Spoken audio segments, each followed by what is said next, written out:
हमारे लिए आज की तिलावत इशाया नबी का सहीफ़ा 50वां बाब 4 से 9 आयत। मालिक खुदावंद ने मुझे शागिर्द की ज़ुबान अता की ताकि मैं थके मांदों के लिए वक्त पर कलाम कर सकूं। वो हर सुबह मेरे कान को जगाता है ताकि मैं शागिर्द की मानिद सुनूं। मालिक खुदावंद ने मेरा कान खोला है तो मैं सरकश ना हुआ और पीछे को ना लौटा। मैंने अपनी पीठ मारने वालों को और अपनी गालें नोचने वालों को दे दी।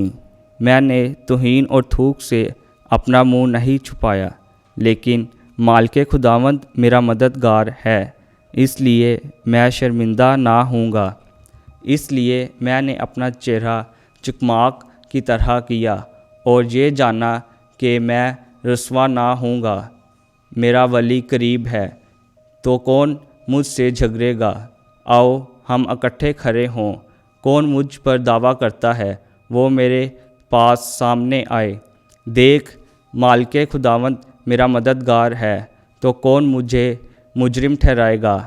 देख, वो सब लिबास की तरह घुस जाएंगे, परवाना उन्हें खा जाएगा। खुदावंद का ज़िंदा कलाम का पढ़ा और सुना जाना हम सब के लिए बाइस बरकत हो। खुदा का शुक्र।